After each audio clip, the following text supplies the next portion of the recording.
Hello, everyone, and welcome to today's event on behalf of the Contemplative Sciences Center. We are excited that you're here, and we are honored by the presence of our guest today, Ralph Craig. My name is Lindsay Alexander, and I work with the Contemplative Sciences Center here at the University of Virginia, where our core mission is to help students and all people flourish, especially during these times. We hope to be a resource to the community and beyond. We offer classes, workshops, and opportunities for connection virtually as well. For today's program, we are encouraging donations to directrelief.org. And we also encourage you to visit the Contemplative Sciences Center, csc.virginia.edu, to learn more. And if you're able, consider making a gift to help us continue to offer programs like these. And with that, I'm pleased to turn it back over to your host, John Bultman, who will further introduce today's guest. Welcome and thank you. And I'm super excited on my home to welcome my guest and friend, Ralph Craig. So thank you very much. Delighted to see you here. Thank you, John. All right. So thank you, Lindsay, as well. So Ralph, let's get started with some questions. What got you interested in yoga? So you're kind of an interesting fellow in a lot of ways. How did you, but you got started quite young. Like where did that start for you? It was in middle school that I got interested in yoga because we had an elective program and you were supposed to fill out the form, this entire form, but you would only get one or two choices. And often you wouldn't even get what you filled out for. So I thought that this was quite ridiculous. So I refused to fill out the form. And so I was put in a dance class, a modern dance class, where it was discovered that it was modern and West African dance. And it was discovered that I was not very flexible and not particularly strong. So I was then added to my second elective was then this yoga class. And the teacher, who was great, and she, towards the end of the course, I asked her, how I could continue on my own. And she wrote out this little sequence and she said, get this book. And there's a teacher in New Orleans who was her teacher. And she said, I've been teaching you a modified form of something called Ashtanga yoga. And so if you buy these books and you see this teacher, you'll be able to continue on your own because it's kind of designed for home practice. So I followed the little sequence she wrote out to the T and then started buying books and met other teachers and kept going like that. And that was in 6th grade. Wow. And I had started practicing Buddhism a little bit before that. You did your first sun salutation like then or in 6th grade? That was in 6th grade. Yeah, what she wrote out was, it was 5 Surya A, 3B, like 3 or 4 standing poses, a couple seated poses, she wrote out about a 25 minute long sequence on a note card. That I still have somewhere in Florida, in my mom's storage in Florida. And that's funny because, like you said, that you weren't particularly strong or flexible, but not at all. I mean, my memory of you from 10 years ago is you were incredibly strong and flexible. It was really through practice, and it really worked for me. I think I wasn't particularly flexible or strong from the dance perspective, but I think I was at a good kind of place of nothing. Yeah. Where I could go up or down. I could get much weaker and much less flexible, or with a little work could get much stronger and much more flexible. And so then Ashtanga came in right at a sweet spot for me. Did you, were you interested in the spiritual side and the study side of the practice? Because this is what I've always enjoyed in conversation with you from the beginning. Like, was that a part of the path from the beginning, or did you come more from a physical thing? Like being in sixth grade, I think I would be very superficial, but. For me, it was actually study and practice went together because, right, I was buying all these books off of like eBay and in bookstores around. Actually, I'm not sure if eBay was around, but in bookstores around New Orleans. There was one particular bookstore that was actually sold mostly voodoo paraphernalia, Mm-hmm. but it had Mr. Iyengar's Light on Yoga. Yeah. So I bought that from that bookstore. Did you get a And so couple? Was there like a pin doll that came with it? No, I bought one, a pin doll, but it did not come with the book. And then yeah, so I was learning from books, and I mean I was trying to connect with teachers as much as I could, but it was New Orleans at that time, right? There wasn't that much available. And then at the same time, the director of my middle school had given me the Bhagavad Gita, the Barbara Stoler Miller translation. And so I had read that kind of as a nice poem, but I would talk to my principal about it all the time. And again, I had just gotten into Buddhism like a year before that. So I was studying that stuff anyway. But were your parents, or did you know anybody that was into that? Like Not at all. seems odd to me because for me, my father was a minister, so that was very antithetical to what he had in mind for me. So, Yeah. and I My father also wasn't a minister, a musician, and he also had a computer business for a while. So he did a number of different things, but we didn't really talk religion in the house except for, my mom is Catholic and most of my family is actually Catholic. So we would go to church, on Sundays, and there was kind of choir and all this other stuff. But we didn't really talk religion in the house, except for me. I was always very interested in, and I had this experience where my mother had taught me, the Children's Prayer and the Lord's Prayer. But when I would get punished, I would have to kneel in the corner, right, wow. facing a wall. And it dawned on me one day, I was punished for something as a child, and I was sitting in the corner, staring at the wall. And I remember thinking to myself that this is not terribly different from prayer. And so then I switched over and I would just stay in the corner, staring at the wall, even beyond, punishment, because I was like, well, it's not so bad. And I liked that kind of quiet feeling. Maybe you needed a little quiet or something. I don't know. Yeah. Okay. So what do you think yoga is? This can be from your own experience or from texts that and is it useful, I guess, is another question. Yoga is definitely useful. What is it? I would say from a more, academic perspective, right? It's a pan-Indic discipline, right? It doesn't belong to any one religion in India, right? It is a sets of tools, doctrines, ideas, practices that occur across Indic traditions. Mm-hmm. And so as such, it has this kind of broad-based utility, right? There are kind of Buddhist yoga practices and Jain yoga practices and Hindu yoga practices and none of the above yoga practices, etc. So that it then doesn't belong to any of those traditions. And so then that's what it is.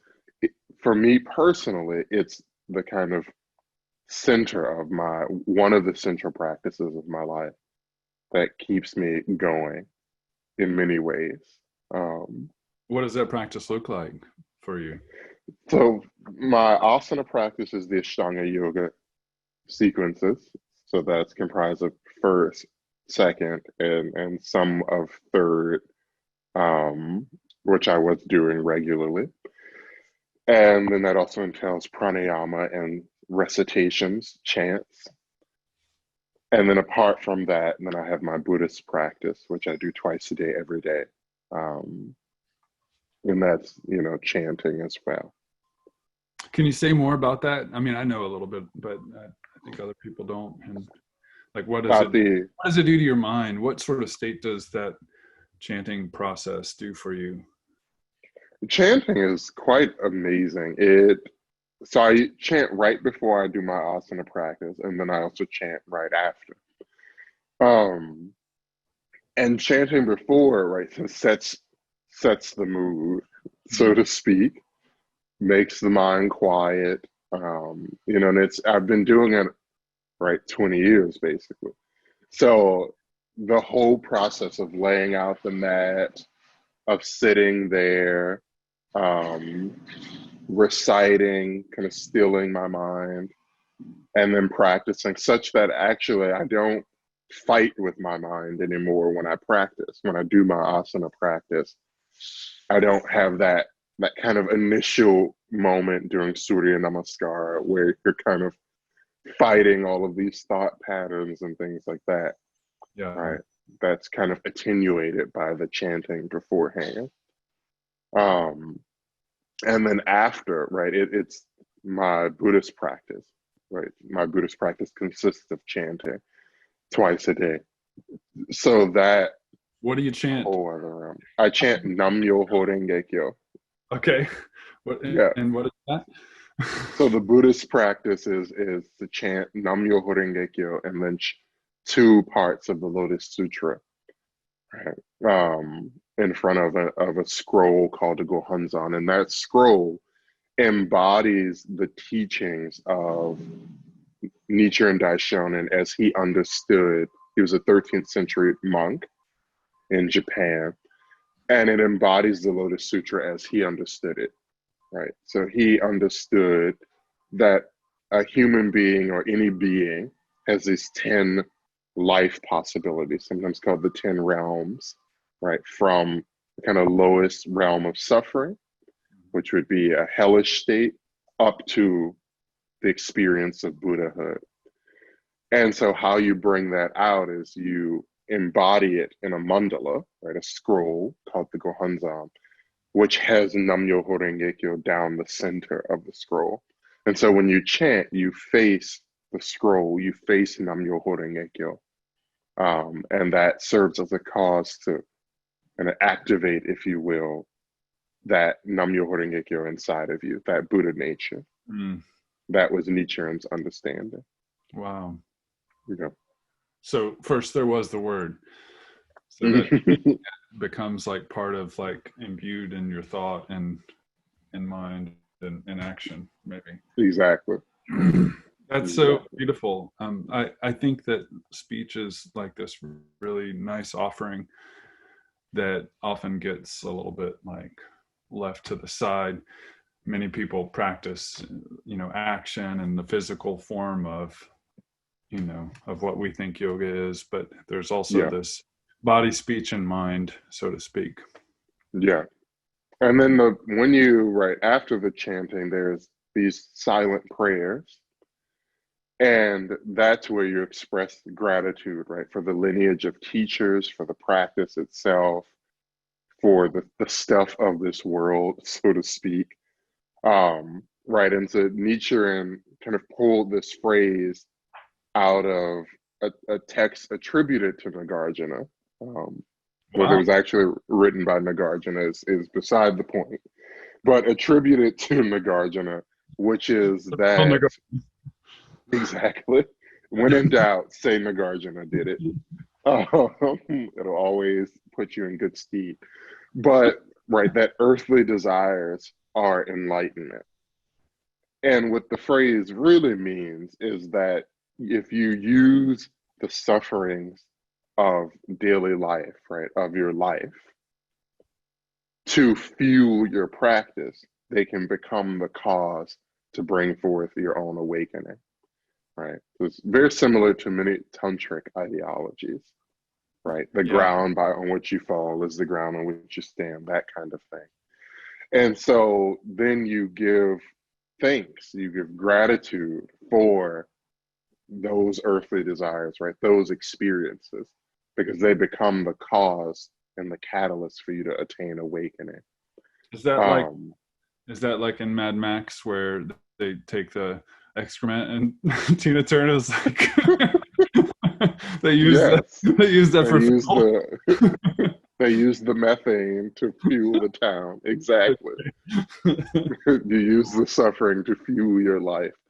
Um, so that then the asana practice for me has always then occurred in this context of, kind of gratitude, all of those things.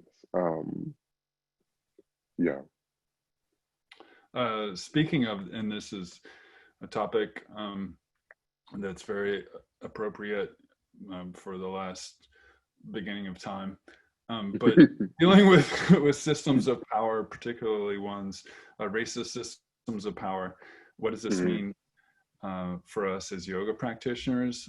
And mhm, like you and I mean, you shared a completely different perspective than ever I was privy to, being in mhm, New York and pure yoga, and just like how these things. So I want to know about.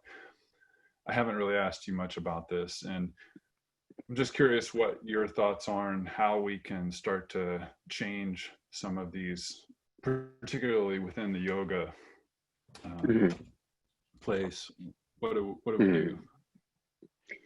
Well, we have to orient, in my perspective, we have to orient our practice in that direction, right? So just as one might practice to imbue their life with a sense of gratitude, just like one might practice to become stronger, more flexible, or peace of mind, or all of these things, one has to orient their practice towards changing, understanding these systems of power, reflecting on them, reflecting upon how they operate both on us and through us, right?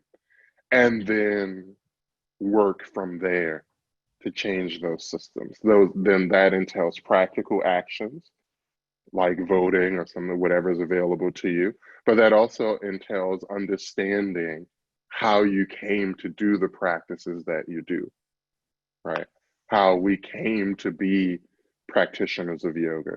For example, why we practice yoga and other contemplative things, practices that come out of Asia, but often don't engage with Native American traditions or African traditions or South American traditions, etc. That's not to say that we necessarily should be doing those things, but it is to say that there's a history and a genealogy as to how we came to do certain practices and not other kinds of practices. Understanding that is also understanding systems of power, histories of power, cultures of power. And so all of that, right, has to become a focus of our practice. Um, Otherwise, we operate under these invisible systems, and they don't change. And so that for me as a Black person, I found the teachings of yoga, the tools of yoga, and Buddhist practice and Buddhist doctrines and thought to be tremendously healing of the continued daily traumas that I experience as a Black person. Um, at the same time, I've also experienced, right, racism, classism, all of these things in yoga communities and Buddhist communities, right? So these spaces, as we know, are not immune to them, but they're not immune to them because people often do not address that as a focus of their practice. Sometimes in yoga we say sankalpa, Mm-hmm. um, right? This kind of intention or something like that. Well, it has to become your intention to address these things, a serious focus of practice. So, for example, at the end of the Ashtanga practice, right, we will chant the Mangala mantra. Mhm. But often when I do my recitation of the Mangala mantra, I think of these issues, right? I literally sit down, call them to mind in my heart, which is not hard to do, right? Because they're all across the news in my daily life, all around me. I call that to mind and think of addressing those things, right? These sufferings. Without, in my opinion, in my perspective, without doing that, the practice becomes a kind of false refuge, right? Yeah. It kind of gets sectioned off from the actual realities of the world around you, and then are used as an escape rather than a positive refuge, right? A place to recharge, to critically engage and explore for going back out. Yeah, I think that's really powerful. I can say that I have neglected of putting that thought behind a lot of these mantras and what they mean, like the Sahana Vavatu, like what the meaning behind that. If I could Mhm. seeds in ways that I could, not continue. But I think because obviously I'm a white man, I'm not faced with this every day, so it's not like this. Mhm. So now there's this systemic problem that's become more aware. Mhm. Me, I knew it, I've known it for a long time, but what to do about it is really pertinent and important. And I think what you brought up about changing how we even view like native, like how that was sectioned off. I think about Mhm. indigenous peoples and the practices that they must have been probably amazing, and we've kind of just totally shut those down as well, just as like you mentioned before, like the practices that were brought from Africa through, that got like kind of transmitted in Yeah. sundry forms, but Yeah. those knowledge systems were very powerful and deeply rooted and should be respected, I think, and shared, but they Yeah. haven't been.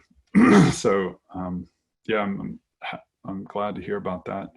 And oftentimes, historically, oftentimes in this country in particular, many other actors have been left out of the story of how Buddhism has flourished in America, how yoga has flourished in America and other traditions. It is often taught, if it's taught in school at all, which is a whole other thing, if it's taught in school at all, the history is made to seem as if, just white Europeans brought these traditions to the Americas, then further white actors made them flourish. And that's not entirely true, right? Chinese Buddhists were some of the first Buddhists in America, right? Followed by Japanese immigrants. Um, African Americans have engaged with spiritualist traditions and yoga and Buddhism since at least the late 19th century, right? Muslims came to America as African slaves. That history is detailed in the book Muslims and the Making of America, for example. So the story of religion and religious practice in American history has been from the beginning a story of multiple actors, not just white European actors, but that's often completely written out of the story. And so a part of my work, right, engages in recovering those histories as well.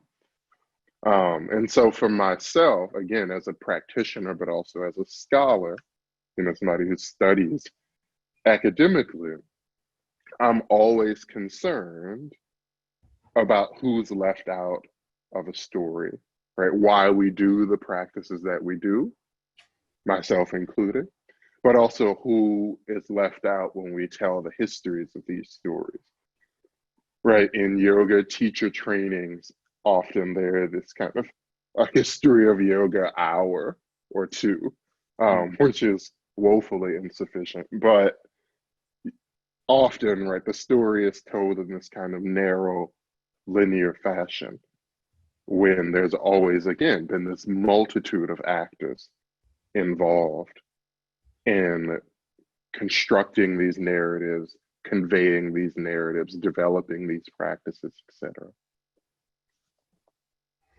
Yeah, I find that what you just said, who's left out of the story, is really important. And even these smaller stories that we create for ourselves, like these karmic tales of good and hero and villain, you know, like I did this, it often means like maybe I left my partner out of the story, or maybe I left, you know, like, so I think that's a really important point that you make of who is occluded from that karmic good that we did, or that's important.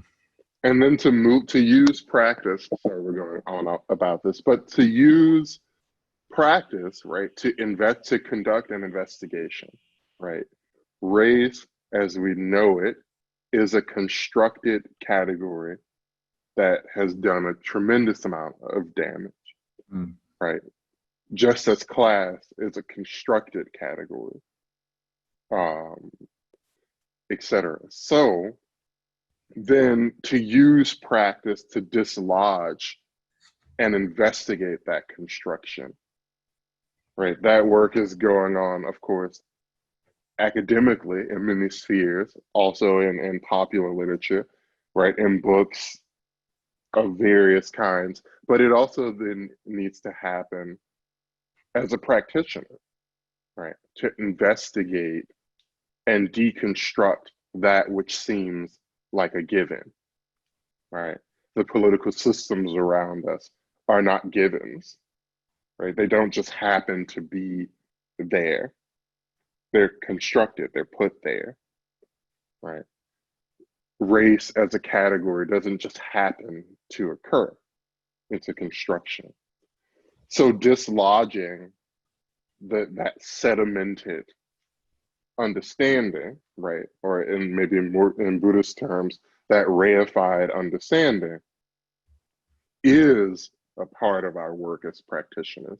It's not an add-on that, you know, you just, should you happen to have time when you finished your 2-hour sadhana, tack on a thought at the end, right? That's not it. It is fundamental to our practice. As I see it, it's definitely fundamental to my practice. And I don't have the luxury of, I don't think anyone does in actuality, but I definitely don't have the luxury of using my practice as an escape, right, from these kinds of reflections. At the same time, I think as people educate themselves, for example, about the experiences of African Americans, Black people, right, people of color, etc., indigenous people, as people educate themselves about these experiences, they also need to educate themselves about the complete range of those experiences, right? Suffering, the legacy of slavery, racism, these things are not the beginning and the end horizon of my life. I have lots of experiences, lots of subject matters that I'm interested in, lots of things that I engage in. So to narrowly constrict my experience to that is also a kind of power dynamic. So for example, when during this kind of turbulent time and all of these streaming services rush to have like the kind of Black appreciation, you know, movies and stories and documentaries, right? But so many of them have at their center for the suffering narrative. And that's very important, right? That's a significant part of what it means to be Black in America. At the same time, right, as a Black person, I also study philosophy, I also study history, right? There are many things that I engage in and I do, many things that look quite ordinary in some ways. That's also a part of my experience. So practice, returning to this theme of practice, practice enables me to see the full range of my humanity, right? That's really important. I think what you're saying is like we don't need to reify also this image of the suffering, downtrodden. Like we need to celebrate the beauty that all of these cultures and races have brought throughout time. I think it's so important. Yeah, exactly. So understanding that right becomes the center focus of practice, of study, right? Because these texts, even studying texts, they're not givens, right? You read into these texts. That's what commentaries do. In reading a text is always an act of interpretation. So one can read a text with an eye to pulling out materials that support critical engagement with race, critical engagement with class, critical engagement with political structures, critical engagement with your own life. Those perspectives aren't inherent to the text any more than any other perspective is inherent to the text, right? But you can definitely supply that understanding. Thank you. Okay, so we have to bring it to our mats every day. This idea of our own personal and what I guess misidentification. Is that what you're saying? Yes. And that it's not, again, right, it's not even bringing it to the mat. It is the mat. It is the mat work, right? In a fundamental way. And I think maybe one reason that people don't engage, this is being very charitable, I think one reason sometimes that practitioners don't engage in this is because they sometimes construct this narrative of practice, right, as this sectioned off, separate phenomena. And that can be very powerful. That can be a very useful thing to do. It's to section off a part of your life and use it to explore a certain set of things. But if that then leads you to ignore and abandon facets of the world around you, right, or to only see the world around you through a narrow lens, that doesn't serve you very well. It in experience will not serve you very well. And it then contributes to these structures of power.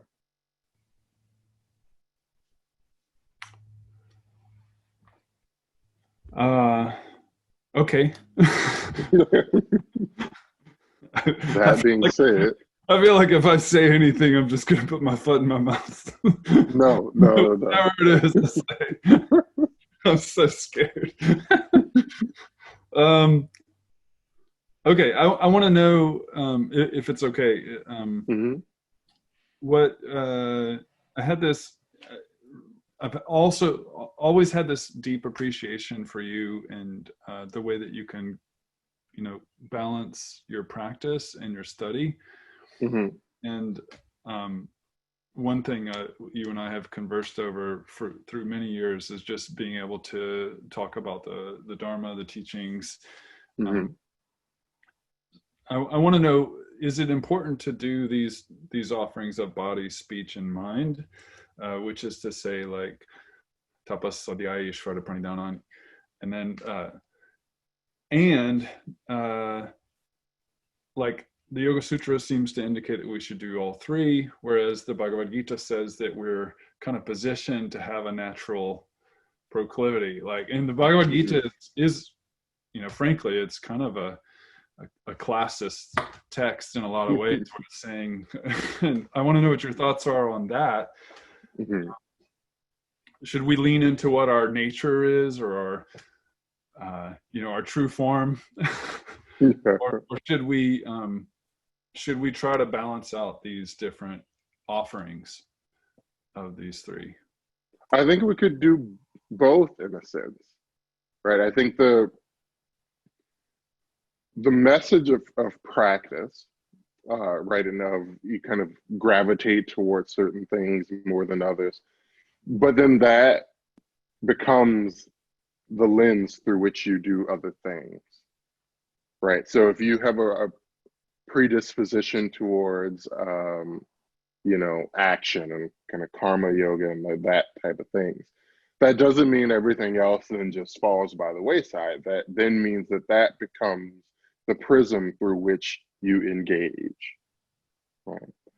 Likewise, Ashtanga yoga, right? For example, the kind of Ashtanga yoga practice as outlined, you know, and continued by our Sharat Joyce and family, that it doesn't have to be, it is my predilection. It's what I started with, where I remain, what I'm most drawn to.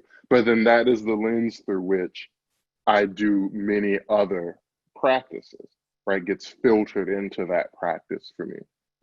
So we can both honor whatever our predisposition is, but allow that to be the vehicle for other things. And I think it's very similar to how, as human beings, you know, I'm not convinced that we're made to do just one thing, right? Sitting and reading all day, every day, hoveled over my books or translating, and that's not very good for me in my experience, right? I have to do a variety of things, right? My physical practices, my mental practices, so to speak, right? My vocal practices, so to speak, all of these different actions, right? As you say, of body, speech, and mind, they're each important to the totality of my being.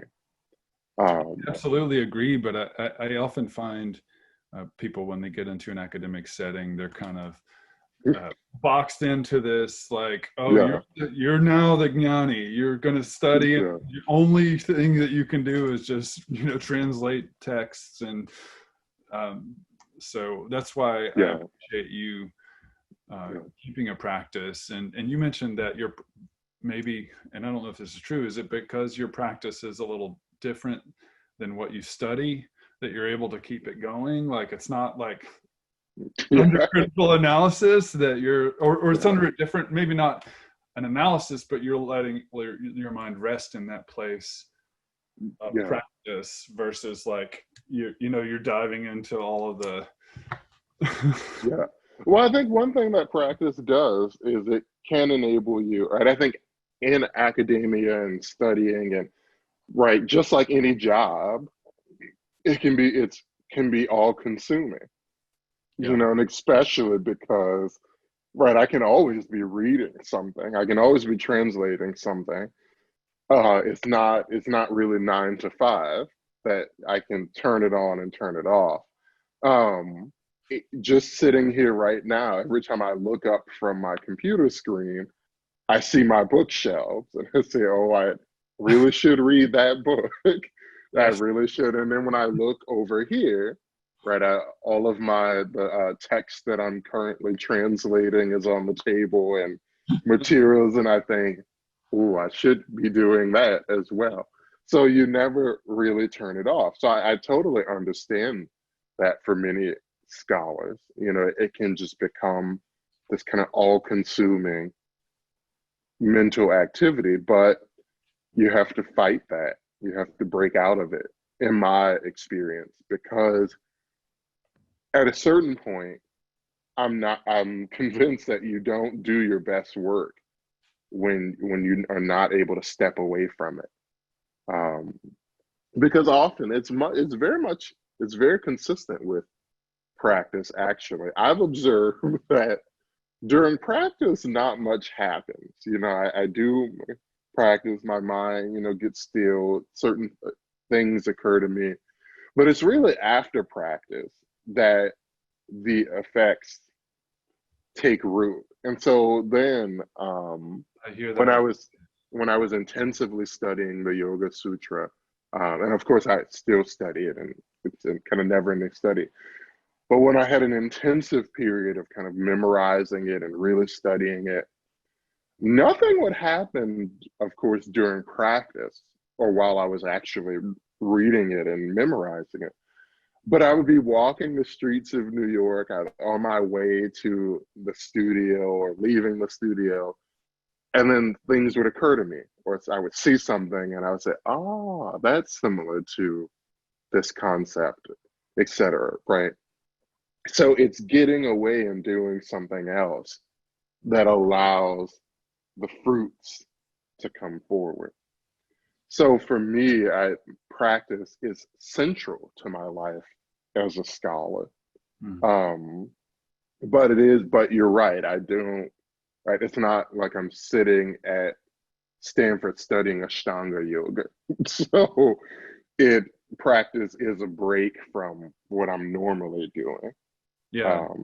But right, I recite various things, but I could just as easily recite, I don't, but I could just as easily recite the text that I'm translating. Right, people recited that text, right, used it liturgically, and living communities do use some of the material that I translate. So it's a part of living practice communities. To that end, how do we prevent, so because you and I both are involved in these things that we do in repetition, Mhm. what is your thoughts on that? Because you've studied liturgy and these repetitive things for a long time. How do we prevent us getting in this rut of just doing things rote, whereas, they're left unanalyzed, versus constantly being in this rajasic state of mind where we're translating this, like you said, your mind is, I got to go to this bookshelf, there's there's this alternating of back and forth between settling and we pay attention, and I mean, that's easier said than done, but it's just right, like someone may go to work every day or see, I see my wife every day, especially during this quarantine, right? Every day, all day. And yet I'm not seeing the same person every day, all day. Fundamentally not. Our moods change, the way we interact changes, what we're thinking about changes, what we're talking about changes. And likewise with practice, right? It seems like the same thing every day, right? Because it's been 20 years. I've been practicing Buddhism now for 21 years. I've been doing yoga in some form for 20 years. And so it seems like, well, the same thing, but it's fundamentally not. Physically, it's not. Obviously, we know that, right? Some days are flying, some days, most days, not. Some days super flexible and strong and whatever, and other days not. But also mentally, the things that I'm looking at, the things that I'm thinking about, they're changing throughout the day, not just every day. So being attentive to that, being open to that. Like when I step on the mat or when I sit down to chant, I am open to, and I make the intention to be open to seeing what's going to happen. I know what I'm going to do. That's not a question. I know what I'm going to recite. I know how I'm going to recite it. But what's actually going to occur in that process is an unknown. So staying attentive to that and determining to stay attentive to that. And so the theme that one might be picking up on in our conversation is determination. You know, I don't, in my experience, none of these things are givens, right? It's some facet of it is a given, right? You do certain practices long enough, certain things will happen. But the majority of it, you have to intend to happen. You have to determine to happen. So my practice, the way I practice and the way I've studied with my teachers has not been, oh, we'll just fall into it and see what happens. It's been an intentional, I'm going to set out to pay attention, right? For the next hour and a half or 2 hours, I'm going to pay attention in a particular way. I think that's how we prevent it from falling into this rote,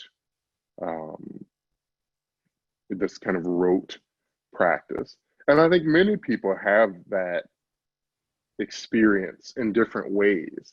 You know, musicians, even scholars, right? Translating, where you would think we're translating Sanskrit or Tibetan or whatever every day, right? If you translate enough Mahayana text, there's a certain kind of style and repetition that you get used to. But I heard this teaching. I'll say that again. I said once I heard this teaching. Exactly. But again, as you start out with "thus have I heard" or "one time I heard," or however a sutra may start. But then as you read carefully, you translate carefully, you start seeing all kinds of things. And so it is this process of intending, determining to pay attention. Yeah. What do you think has been your biggest challenge, like through this course of transition?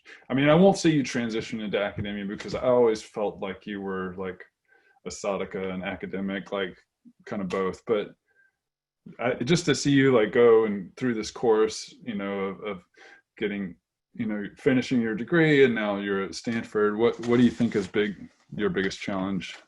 It's not on the sheet, but I'm just wondering. My biggest challenge you mean as a practitioner? No, just through the course of study. Or as a practitioner. I mean, it could be both, you know, like your challenges. It could even be now, you know, I don't know. I think my challenge, I think like anybody, is to not allow practice to become, or even, and by practice I'm speaking broadly, also my scholarship, you know, my work as a scholar, as a translator, all these things, to not allow it to fall into biases, you know, these unconscious habits. I see unconscious habits and biases as the enemies. You know, one of our teachers used to speak of the 6 enemies of the heart. I would add a 7th enemy of the heart, bias. It's always lurking, and it's dangerous. And again, you have to determine to not let it happen. So it's such that in that determination then allows so that when it does happen, you become faster at catching it. You become better at transforming it. So that, I think, has been the biggest challenge. And that extends to the broadest kind of social pragmatic concerns, but also minute concerns of practice. You know, thinking, having a certain conception of practice, that, well, practice means this and it's going to be like this. Practice in many ways is infinite. And learning is infinite, right? And that is one of the things I'm grateful for as a scholar. I have this like direct daily seat from which to experience the infinitude of that which I do not know.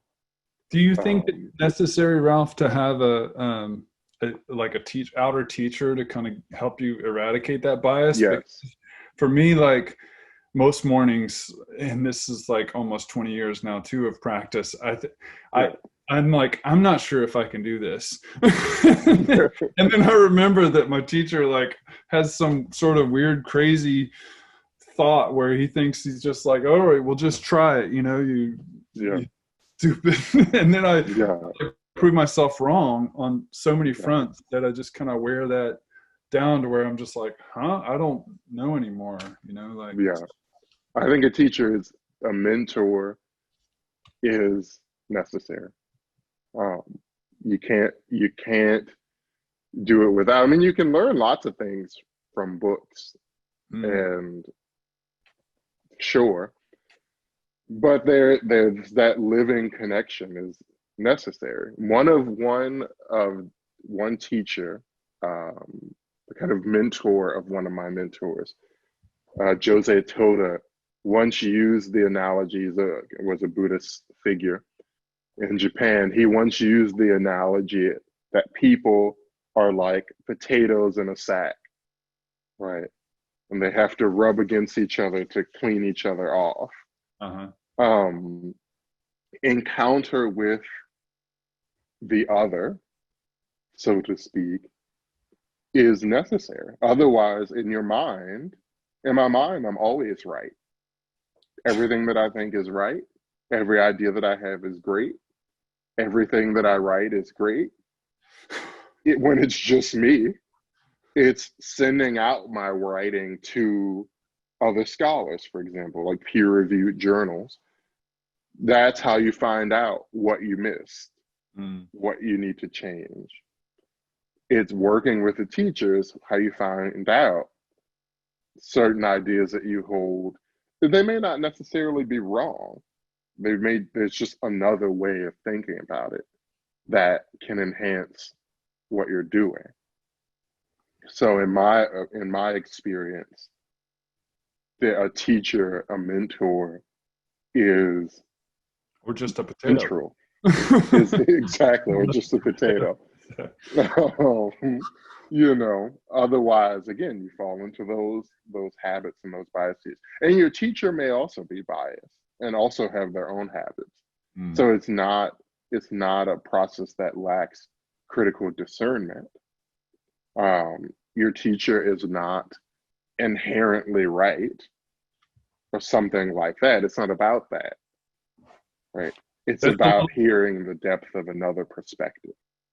It's a little bit like Bob Thurman's, who's going to be on here next week, has thought about the New York subway cart, how and his whole shtick about how nobody gets out of here dead. Like if you realize that you're on this train with everyone, then you will behave differently. Like your mind will say, okay, well, now I'm with this person, and then they become like this inescapable, like rubbing, it's like, what are you going to do with that? But I would add to that, I have heard Bob say this in many contexts, but I would add to that, again, that you have to intend and determine, right? Just being on the cart with other people, so to speak, doesn't bring change, doesn't make change happen. It creates the definite possibility for a powerful recognition and a change in behavior. But we can see all around us in our very, for those of us zooming in America, in the United States, we can see that just having a society that has a plurality of people, of different cultures and different people, that doesn't inherently bring any kind of change. right? That you have to, that just creates the possible space. For many of us in education, for example, there is this belief that, right, just going to university and being around different people will make you think in a certain kind of way. That is, if there was ever any doubt, we now know that that is fundamentally not true.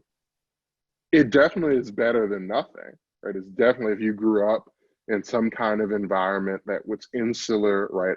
Only one type of person, only one race or class of person, right? Then, yes, you are probably, you're going to be predisposed to have narrow views.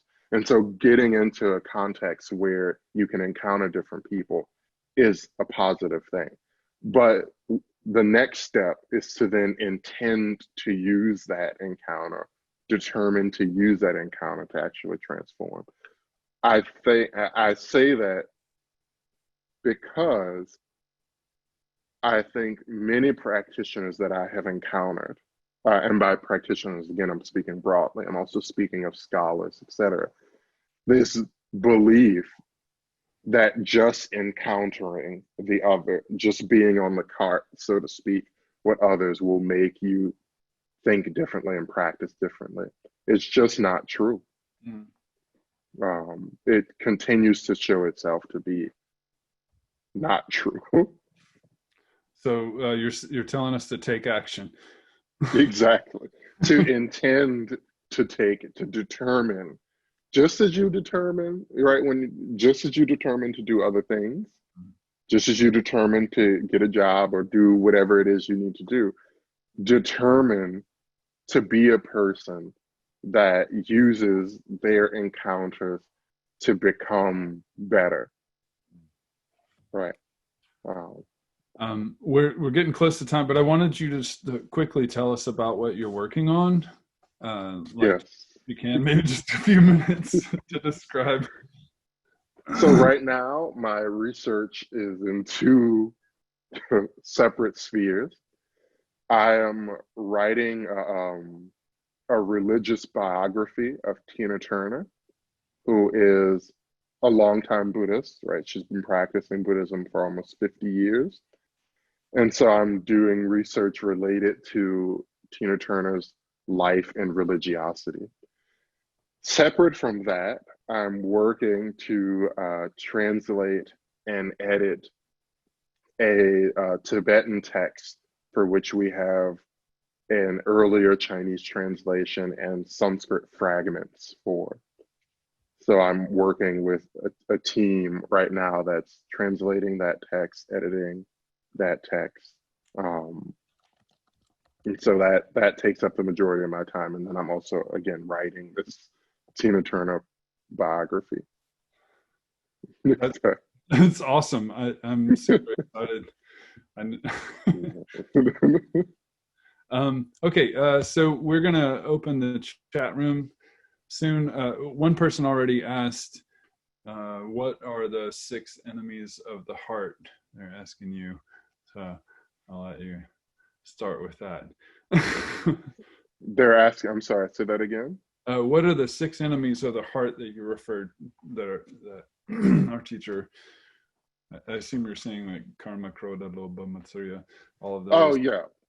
Like the 6 poisons. Is that what you're talking about? Yeah. So those 6 poisons are lust, anger, right? Greed, pride, attachment, jealousy, or in Sanskrit, right? Kama, krodha, lobha, mada, moha, matsarya. Yeah, and so those are kind of thought to be these kind of negative tendencies, if you will, that undermine us, so to speak, cause us great suffering. Okay, let's see. We don't really have any other questions right now, so I'll just keep going. Yeah. it might be because Lindsay. Oh, here we go. What are some books that you recommend? Harmony Slater asks. What are some of your like? And then she says Radical Dharma. What are books that I recommend about what? Just I guess just in general. I don't know. She doesn't specify. What are some of your favorite books? Some of my favorite books to help spiritual practice. Yes, I see that. I recommend reading primary sources first on a practice level. So some of my favorite texts are, there's of course the Lotus Sutra, the Vimalakirti Nirdesha. On the Buddhist side, Bhagavad Gita, the Yoga Vashishta, these kinds of texts. I recommend people learn history of these practices, of these texts. So Princeton has a series called it's called like the biography of religious text or something. And the Yoga Sutra, there's a biography of the Yoga Sutra done by David Gordon White. There's a biography of the Bhagavad Gita done by, I think, Richard Davis. There is a biography of the Lotus Sutra done by Donald Lopez Jr. Right, they're books that discuss the kind of spiritual and religious trajectory of America, for example, of the United States. Books like Restless Souls by Leigh Eric Schmidt. Other works like that, right? I think if we're going to engage into Harmony's question, and Harmony is a teacher that I respect tremendously, if we're going to engage in these practices, acknowledging the fact that they come from other cultures and other places, right? If we're talking about yoga, right, from India, etc., then we need to be aware of the history of those practices in their context, but also how they came to be here, as I said in the beginning. I liken it to the blues, right? The blues comes out of Black American experience, no doubt about that. Does that mean someone who's not Black can't sing the blues, write the blues, perform the blues? No. Eric Clapton. Whoa. Yeah, Eric Clapton. All of classic rock. But does that mean that they can't do it? No. But does that mean that to authentically do it? And of course, we could dissect the meaning of authentic. But does that, to authentically engage in it, they need to understand the history that produced the blues. Likewise, when we engage in these yoga practices and Buddhist practices or whatever, we need to be aware of the history of these practices. And that history is manyfold. There's not one history. There are many histories to be told there. So I recommend reading books that discuss those histories. The Hindus. The Hindus by Wendy Doniger is one of them, for example. I'm just looking over here at my bookshelf. Okay, another question. Do you recommend that students or practitioners learn Sanskrit? And if so, like, why is that important, if at all? If possible, if they have access to it. We also have to discuss access and ability. So if someone has access to learning a primary source language, that is a good idea. I would say that could be essential. But if one doesn't have access to that, then trying to get access to the best translations possible. And so that becomes our responsibility as scholars and translators to produce the best editions that we can. knowing that that's always a work in progress. I mean, there's no end point to that. But setting out to do the best job that we can do, knowing that that's how some people will primarily engage in these teachings. I'm sorry, another book I recommend I wanted to say is New World A-Coming. That book is not about, yoga or something like that, but it's a very important book about kind of African American religious history. Cool. That sounds good. Someone asks about, is the aim of all spiritual paths to awaken Kundalini? That's not what various spiritual paths would say. Right. You have to look at the particular practice you're doing. What does the practice that or the spiritual path, if you will, that you engage in, what does it tell you its aims are? And then you could liken that to something else, right? You can engage in some kind of a comparative endeavor where you say, well, that's similar to Kundalini or this or that. But one should be careful about blanketly applying the language of one practice or set of practices to another. Are you referring to like these voodoo things where I don't even know what it's called, like the trance-like state where, you know what I'm talking about? Yeah. With the dance. Yeah. Yeah, I mean, I wasn't specifically referring to that, but I think that that's a good example. If you look at two different practices and you say, well, this practice uses trance and that practice uses trance, so they're similar in that way. Right, all similarity also entails difference as well. So you have to look at what's similar and what's comparable, but also what's dissimilar. If you're going to engage in any kind of critical thinking about it.